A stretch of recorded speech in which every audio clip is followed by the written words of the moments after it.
आपने ये तो देख लिया कि कैसे बॉर्डर पर सुरक्षा को और मुस्तैद किया जा रहा है, लेकिन आज देश की संसद से सुरक्षा में चूक की ऐसी खबर आई जिसने पूरे देश को हैरान कर दिया। आज संसद को 4 लोगों ने मिलकर धुआं धुआं कर दिया। संसद के अंदर और बाहर स्मोक अटैक किया गया और इसी के साथ 22 साल बाद 13 दिसंबर की तारीख फिर ट्रेंड करने लगी। आपने इस खबर पर सुबह से कई तस्वीरें देखी, ब्रेकिंग न्यूज देखी, बयान सुने, लेकिन अब सत्ता में हम आपके लिए कुछ ऐसी जानकारी और वीडियो दिखाने जा रहे हैं जो संसद में हुई इस चूक को और ज्यादा गंभीर और चिंताजनक बनाते हैं। लेकिन पहले एकदम संक्षिप्त में खबर को समझ लेते हैं। आज शून्यकाल के दौरान लोकसभा में बीजेपी सांसद खगेन मुर्मू अपनी बात रख रहे थे, तभी 2 लोग दर्शक दीर्घा से सीधे सदन के अंदर कूद गए। इनमें से एक आरोपी एक बेंच से दूसरे बेंच पर भागने लगा तो दूसरे ने जूते से स्मोक स्टिक निकालकर स्प्रे कर दिया। हालांकि जल्द ही कुछ सांसदों ने दोनों आरोपियों को पकड़ लिया और उनकी पिटाई भी की। हंगामा संसद के अंदर ही नहीं, संसद के बाहर भी था। संसद के बाहर भी 2 लोगों ने कलर स्मोक स्टिक के जरिए गैस स्प्रे किया। बाहर हंगामा करने वालों में एक महिला भी शामिल थी। हालांकि इन दोनों को भी पकड़ लिया गया। हम सबसे पहले आपको इस स्मोक वाली साजिश के 4 किरदार दिखाना चाहते हैं। लोकसभा के अंदर से जिन आरोपियों को पकड़ा गया उनके नाम है सागर शर्मा और मनोरंजन डी। सागर शर्मा लखनऊ का रहने वाला है। 35 साल का मनोरंजन कर्नाटक के बेंगलुरु का रहने वाला है। इंजीनियरिंग की ये पढ़ाई की है इसने। वहीं संसद के बाहर से गिरफ्तार महिला का नाम नीलम है। 42 साल की नीलम हरियाणा के जींद की रहने वाली है। हिसार में रहकर ये पढ़ाई करती है। जबकि 25 साल का अनमोल शिंदे महाराष्ट्र के लातूर का रहने वाला है। अब तक की जांच में पता चला है कि चारों एक दूसरे को पहले से जानते हैं। नीलम के बारे में कुछ और एक्सक्लूसिव डिटेल भी सामने आई है। नीलम हरियाणा के जींद की रहने वाली है और हिसार में एक पीजी में रहती है। नीलम का वामपंथी विचारधारा की ओर झुकाव है। वो किसान आंदोलन में भी बहुत एक्टिव रही है, जबकि उसके पिता की उचाना में मिठाई की दुकान है।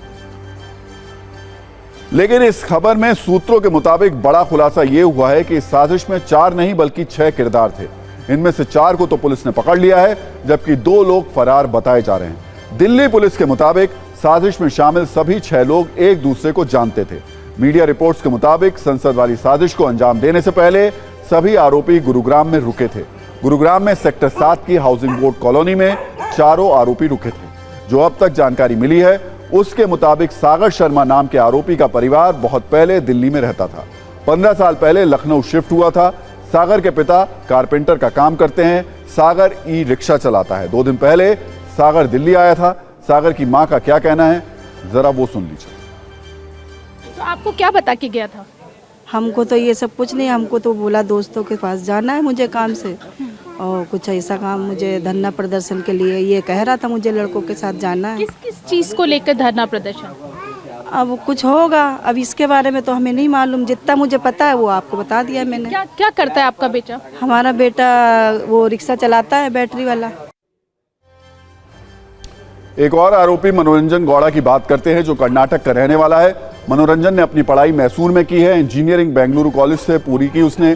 कहा जाता है ये स्वामी विवेकानंद के बारे में बहुत पढ़ता है। मनोरंजन के पिता ने अपने बेटे पर लगे आरोपों पर दलील देते हुए कहा यह अच्छा इंसान है और उसका कोई गलत इरादा नहीं था।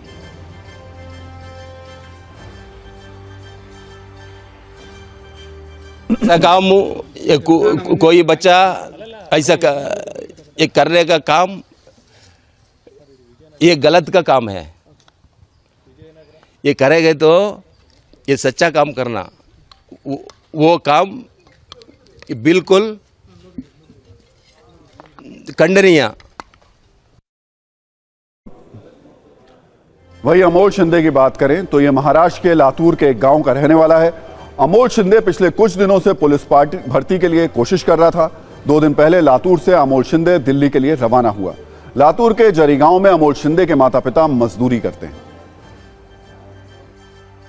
संसद भवन घटना को लेकर जो अमोल शिंदे का नाम सामने आया है, लातूर जिले के साकुर तहसील के अंतर्गत आने वाला झरी नवकुंड गांव है। उस अमोल शिंदे के घर के सामने अगर हम देखें तो दहशतवाद विरोधी पथक हो या फिर एलसीबी की टीम हो या लातूर पुलिस की टीम हो, पहुंच गई है और तहकीकात कर रहे हैं कि अमोल शिंदे क्या करता था और कुछ डॉक्यूमेंट्स ढूंढने की कोशिश यहाँ हो रही है। अमोल शिंदे के जो माता पिता है जो मजदूरी करते हैं, उनके साथ बातचीत हो रही है पुलिस के जरिए और वो पता लगा रहे हैं कि अमोल शिंदे पिछले अनेक दिनों से क्या कर रहा था। झरी नवकुंड के गांव के जो नागरिक हैं उनके और से जो इन्फॉर्मेशन मिली है उसके तहत वो 12th क्लास तक उसकी पढ़ाई हुई है और वो पुलिस भर्ती की वगैरह तैयारी कर रहा था, लेकिन वो सक्सेस नहीं हो पाया था।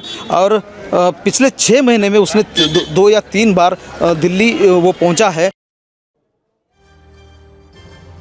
लेकिन बहुत से न्यूज मित्रों के मन में सवाल यह भी होगा कि आखिर लोकसभा के अंदर घुसकर बवाल करने वाले आरोपियों को संसद में एंट्री मिली कैसे, आखिर उनका पास कैसे बना। तो इस पर भी सत्ता की कुंजी देख लीजिए।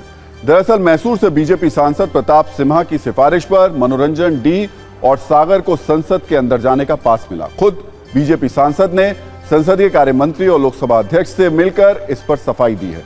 उनके मुताबिक मनोरंजन के पिता देवराज उनके जानकार हैं।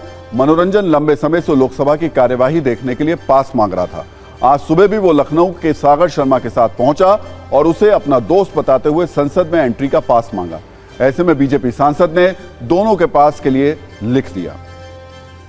आपने इस खबर में बार बार एक शब्द सुना, स्मोक स्टिक, यानी संसद के अंदर इसी स्टिक के जरिए स्मोक अटैक हुआ। इसलिए आज ये समझने की जरूरत है कि आखिर ये होती क्या है और ये कितनी खतरनाक हो सकती है। इसलिए आज ये समझने की जरूरत ये भी है कि आखिर जो ये इस पे किया गया वो जो खतरनाक इसका कारण बन सकता था वो कैसे हो सकता था। स्मोक स्टिक से बहुत सारा धुआं निकलता है। कुछ स्मोक स्टिक से आवाज के साथ धुआं भी निकलता है। आवाज की वजह से इसे कलर बम भी कहते हैं। हालांकि इससे निकलने वाले धुएं से आंखों और फेफड़ों को नुकसान पहुंच सकता है और इसका इस्तेमाल जश्न, प्रदर्शन या इमरजेंसी के दौरान सिग्नल देने में भी किया जाता है। इस स्मोक स्टिक को बनाने में किसी भी तरीके के मेटल का इस्तेमाल नहीं होता। इसमें महज कागज और हर्बल कलर ही होता है। जिस स्टिक को संसद के अंदर और बाहर दागा गया वो सबसे पहले TV9 भारतवर्ष के संवाददाता के हाथ लगी।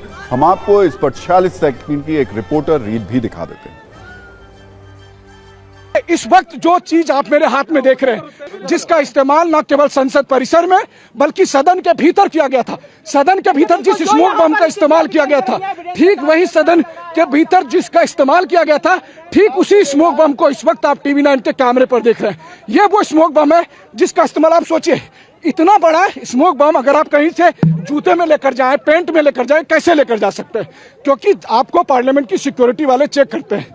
इसके बाद भी अगर आप सदन के भीतर लेकर चले जाते हैं, इसके बाद भी अगर आप सदन के भीतर इसको इस्तेमाल कर पाते हैं, क्योंकि इसको इस्तेमाल करने के लिए भी आपको माचिस चाहिए, अगर उसके बाद भी आप इस्तेमाल कर पाते हैं तो कितनी बड़ी सुरक्षा में चूक है, सुरक्षा में सेंध लगाई गई है, ये आप अंदाजा लगा सकते हैं।